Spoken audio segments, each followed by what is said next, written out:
Good morning and welcome to the morning edition of NBC News with me, Simeon Boyce. Our top stories at this half hour. President Chakwera holds talks in Rome with the head of Catholic Church, Pope Francis. Democratic Progressive Party, DPP, convention aims as a political and social analysts describe the absence of Professor Peter Mutharika at the closing as a wake-up call to seriously evaluate his capability to provide leadership to the party. The executive management of Lotus Resources Limited to visit Malawi to assess when the Kayelekera mine can resume operations.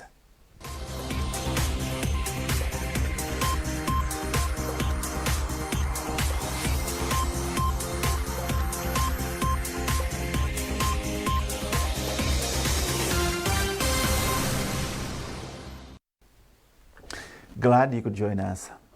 President Dr. Lazarus Chakwera has held talks with Pope Francis, head of the Catholic Church, at the Vatican. Dr. Chakwera also held discussions with His Eminence Pietro Cardinal, Secretary of State of the Vatican. Meanwhile, Minister of Foreign Affairs Nancy Tembo says this is crucial in cementing the cordial relationship existing between Malawi and the Vatican. Blessings Kanache reports from Vatican. Monday, 19th August 2024 will remain in the history of Malawi, having its sitting president visited the Vatican and held discussions with the head of the Catholic Church. After the talks with Pope Francis, Dr. Chakwera met His Eminence Pietro Parolin, Cardinal Secretary of State of Vatican City, where several issues significant to the two countries were discussed. Then the Vatican official took the Malawi leader to a tour of St. Peter's Basilica, the world's greatest cathedral, where he appreciated its historical background and the importance of the facility. St. Peter's Basilica was constructed on the grave of one of the disciples of Jesus Christ, Simon Peter. St. Peter and St. Paul were martyred in Rome, and Constantine started the construction of the basilica way in the 4th century BC. Nancy Tembo is Minister of Foreign Affairs, and she explains the importance of Dr. Chakwera's visit to the Vatican. An honor to Malawi that our president met and had an audience, a private audience with the Pope. You are aware that the Catholic Church is big in Malawi. We cannot talk of Malawi's development without the Catholic Church. You look at all the schools that have been run by Catholics. You look at all the health centers, health hospitals that are run by the Catholics. And all people that are professionals, people that have gone through Catholic schools in Malawi. It is a very important faith, a church that has helped in the development of Malawi. And so the Pope being head of the Catholic Church, it was just fitting that our president meets with the Pope. So it is an honor. We met with the Pope. We were taken around the basilicas. We were taken around all the historical monuments. And I think the Pope was very happy to see our president. He was very warm. His face was smiling. He greeted all of us. He gave mementos to all of us. It was really a great morning that we've had at the Holy See. Presidential Advisor on Religious Affairs, Reverend Brian Kamwendo, says this is historic. Today was a very significant day, especially when His Excellency had been called in audience with His Holiness Pope Francis, who is a Holy Father in the Roman Catholic setting. And when you're looking at this, it actually means quite a lot, because His Excellency, being a leader who is serving the nation that is highly religious, in which the Catholic Church comprises of a very big demographic as far as the nation of Malawi citizenry is concerned, we can actually see and attest to the fact that the collaboration between state and faith, even as it pertains to the aspect of prospering together and also even uniting Malawians, we're actually looking at it as something that is coming into fruition, even as we think about the vision of His Excellency. President Dr. Lazarus Chakwera and the First Lady, Madam Monica Chakwera, left the Vatican after he successfully conducted discussions with Pope Francis and met Eminence Pietro Parolin, Cardinal Secretary of State of the Vatican City. Blessings Kanache, NBC News, the Vatican. Meanwhile, President Dr. Lazarus Chakwera says his administration has revived irrigation farming and created more mega farms to address climate change-induced hunger in Malawi. He said this when he met Director General of the Food and Agriculture Organization, FAO, Q Dongyu, at the institution's headquarters in Rome, Italy. Dr. Chakwera asked for collaboration with FAO in addressing climate change effects such as Cyclone Freddy and dry spells, which continue to affect Malawi's effort to eradicate hunger quickly. Blessings Kanache again. President Dr. Lazarus Chakwera had a tight schedule on Monday. Immediately after holding discussions with Pope Francis in the Vatican, Dr. Chakwera went to Rome at the headquarters of the Food and Agriculture Organization, FAO, where he met its Director General, Q Dongyu. Q Dongyu led Dr. Chakwera to the boardroom where the two leaders held talks on issues of food security in Malawi. Among others, Dr. Chakwera told the FAO chief that over 5 million Malawians require food aid this year due to El Niño-induced hunger in the country. He says his administration is committed to improving people's well-being through agriculture, tourism and mining, and believes that FAO can assist Malawi in dealing with these challenges, support Malawi's efforts in achieving food security and creating wealth for all. FAO has been a great friend and perfectly aligned itself with the imperative of working together to achieve food security for the people of Africa. This is the greatest thing that we can do. The contributions FAO has made already in Malawi's agricultural sector and its development is self-evident and immense. And so everyone in Malawi knows we're now in hot pursuit of Malawi 2063 vision that you made reference to. And we are wanting to turn Malawi into a self-reliant nation, which is well industrialized and an upper middle income economy. But like you said, without food, that can't work. And so what we are pursuing now is what we have called an ATM strategy, to put emphasis on certain important deliverables that will spur that growth. Taking his turn, Q Dongyu assured Dr. Chakwera that his organization will continue to support Malawi in various areas of development to achieve food sustainability. He expressed satisfaction with the efforts the government of Malawi is undertaking to achieve sustainable food security in the country. So I'm really appreciating your leadership, because after 3-4 times personal discussion with you, you are very clear-minded and strategic, long view, visionary leaders. So, and what is the role for you from the FAO side? Yeah. Or what a role we can play together with you? As Africa proverb says, if you go faster, go alone. If you go farther, you got we should go together. Together, that's right. Apart from Malawi, other countries in need of food aid this year due to El Niño or dry spells in the region include Zimbabwe, Mozambique, and Zambia. Blessings Kanache, NBC News, Rome, Italy. Malawi's Vice President Dr. Michael Usi toured Mzuzu main market to appreciate how vendors plying small-scale businesses in the market are operating. Alex Mwangosi has filed this report, read by Chimwemwe Mirolo. Business came to a standstill when the Vice President, Dr. Michael Usi, toured Mzuzu main market on Monday afternoon. The Vice President amazed people when he actually ordered and took lunch in one of the restaurants and bought assorted merchandise in the market. Among others, Dr. Usi visited restaurants, fish, rice and other sections of Mzuzu main market.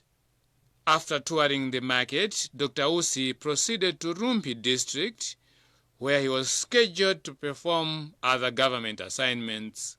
The Vice President is in the northern region to undertake a number of official engagements.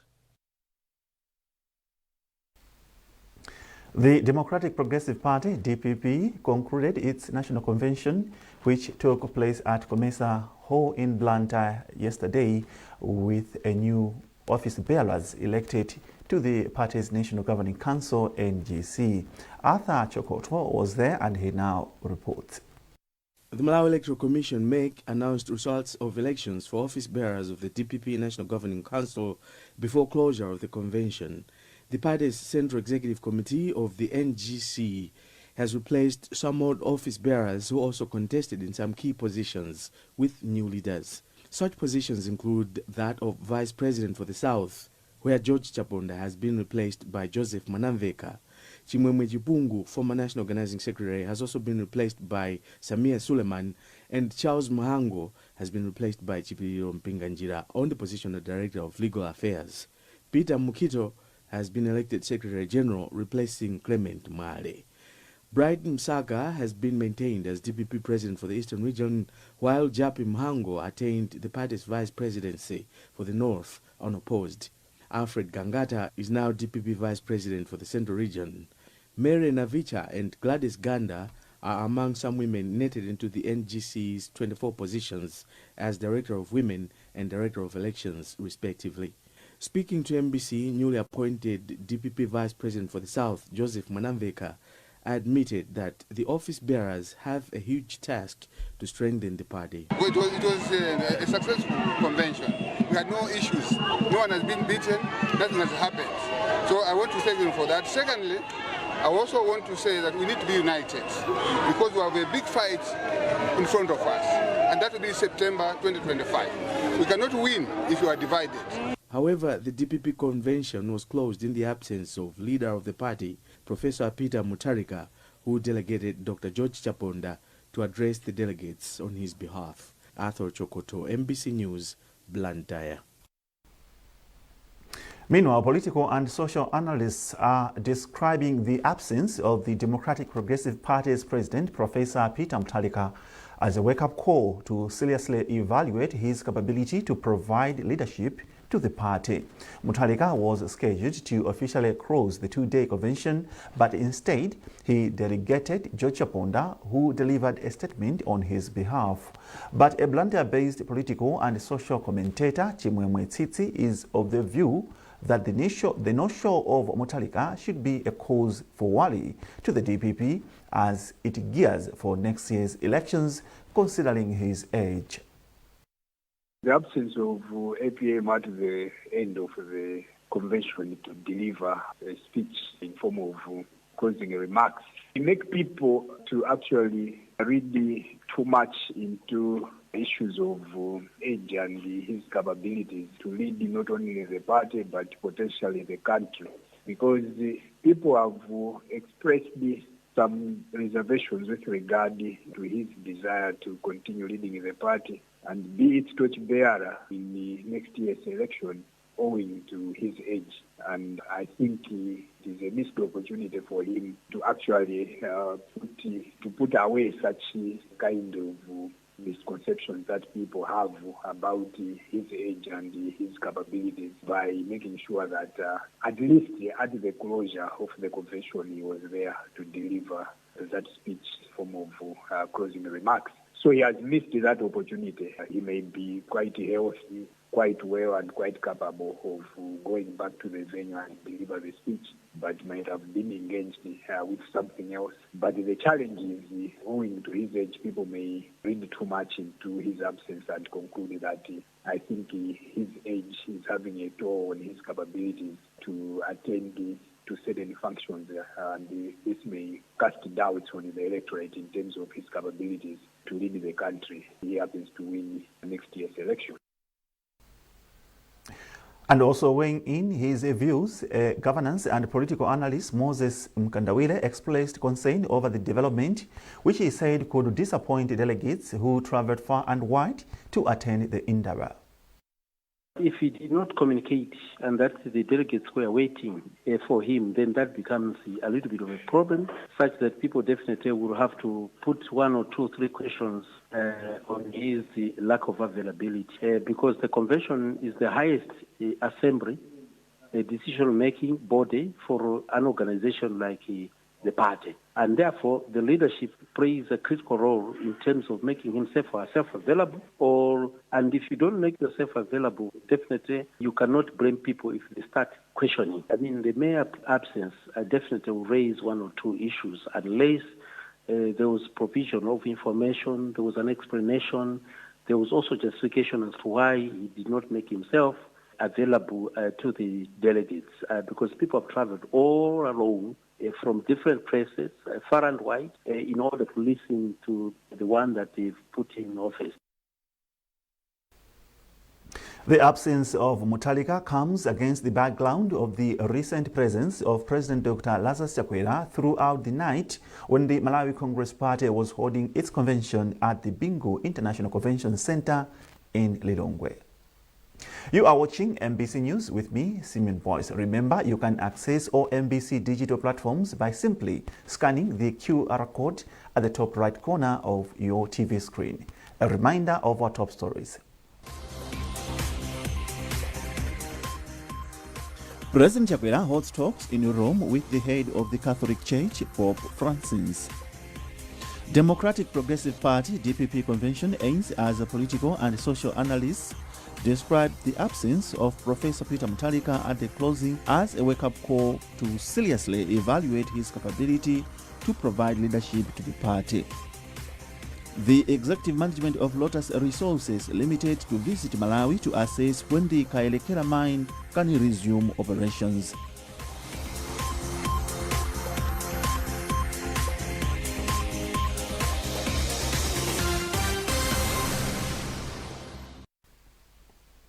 Welcome back. Government says it will continue to demonstrate high level of commitment in promoting maternal health care and sexual reproductive services in communities. According to Minister of Health, Nkhani Za Kumalawi, government will, among other things, continue to invest more resources towards refurbishment of healthcare infrastructure at council level. Owen Mavula with a report.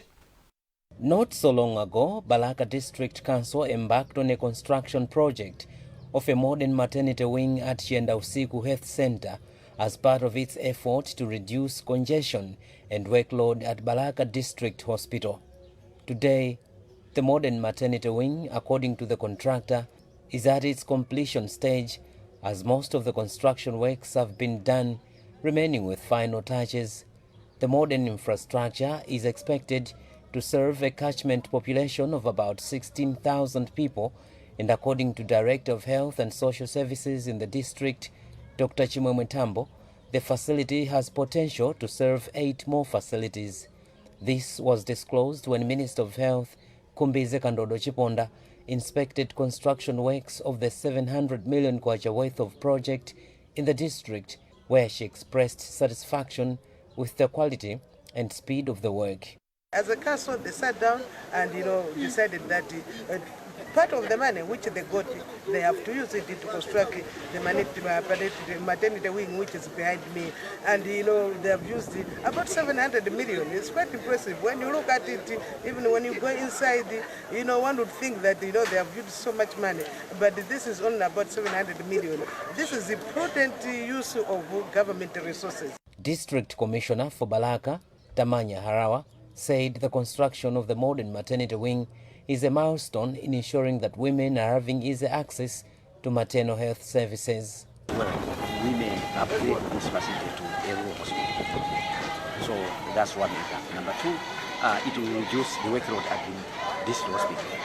So we expect most of the people from this area feeder facilities will actually have access to the facilities. So that will reduce the workload at the main hospital. According to the district commissioner, the project is part of a 1.2 billion kwacha hospital infrastructure fund allocated to the district council by government. Under the infrastructure fund, the district has been implementing 3 projects: rehabilitating outpatient department at Balaka District Hospital, refurbishment of Balaka District Hospital, and the construction of the modern maternity wing at Yenda Usiku Health Center. Owen Mavula, MBC, Balaka. In business news, the Ministry of Energy says electric vehicles have the potential to reduce the country's fuel import bill if widely adopted. Energy Minister Ibrahim Matola said this as the United Nations Development Programme UNDP launched its first electric vehicle in Lilongwe. Matola added the electric vehicle has a double effect of reducing carbon emissions as well as transforming the country's economy. More details in this report by Trust Office. The United Nations Development Programme, UNDP, launched its first electric vehicle as part of the Green Transformation Agenda. UNDP resident representative Fenella Frost told MBC that the Malawi country office is setting the pace in reducing carbon emissions as well as transitioning to renewable energy solutions. Frost has since called on government to put in place incentives that will compel more people to import the modern vehicles. The government has just put in place a waiver for import tax for energy vehicles.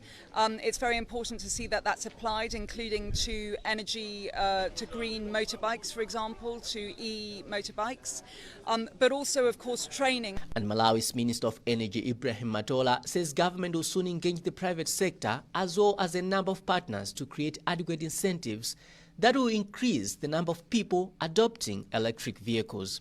The government of His Excellency Dr. Lazarus Makatha Chakwera is a listening government, and will involve all the private sector and come together on the table and solve their concerns accordingly.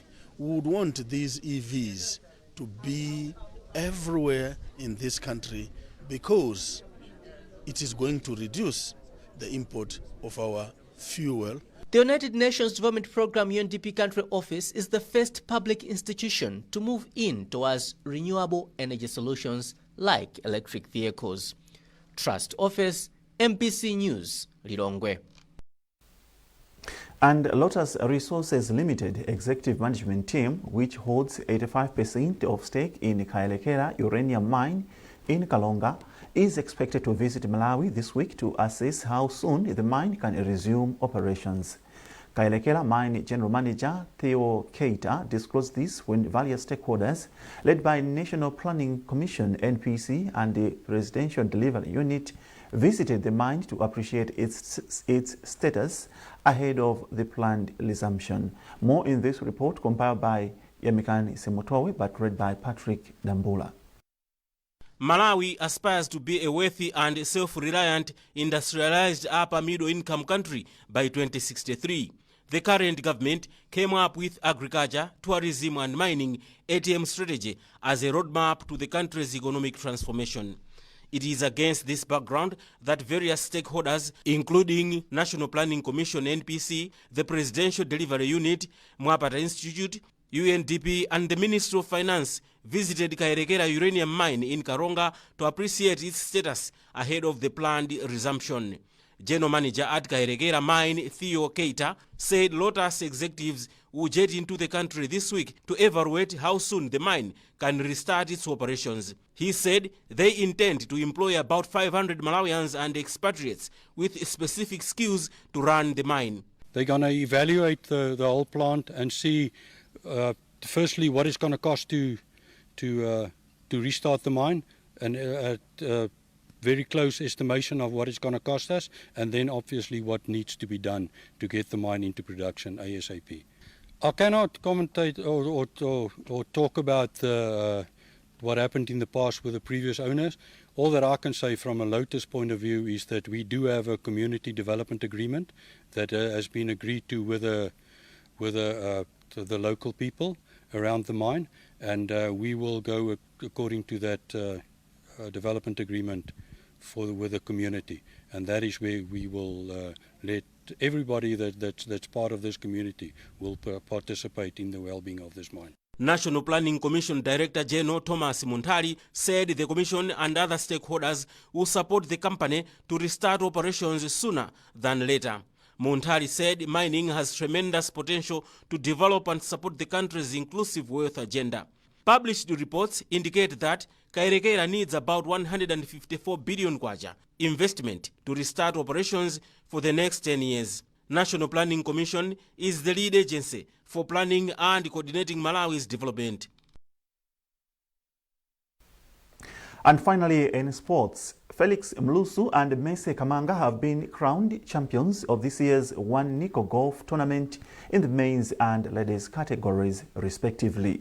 The tournament, which was held in Mchalo Chikwawa over the weekend, saw 72 golfers participating. Praise Majao has compiled this report, read by Norbert Jameson. Mlusu secured his victory with 39 points, with Nathan Carter as the first runner-up and Boniface Tiferenji taking third place. In the ladies category, Kamanga recorded 34 points, with Faith Samati and Toko Gafar finishing as the first and second runners-up respectively.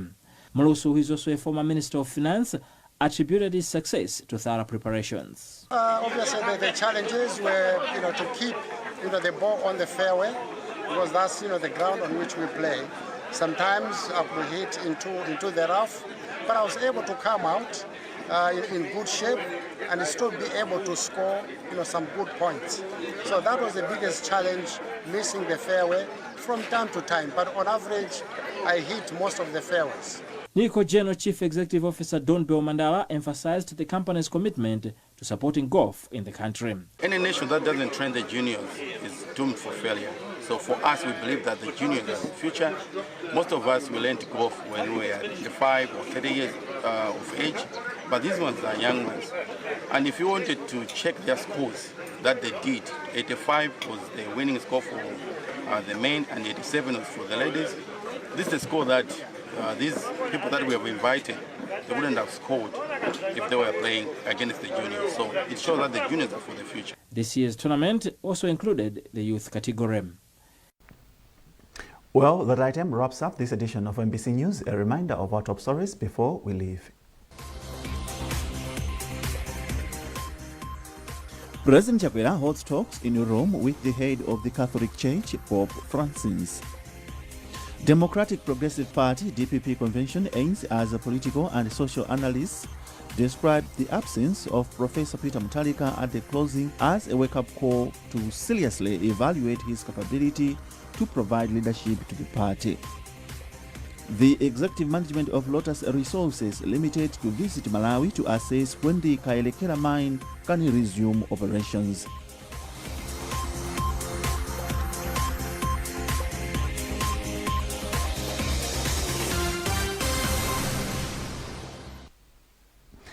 For more on these and other stories, you can follow us on mbc.mw,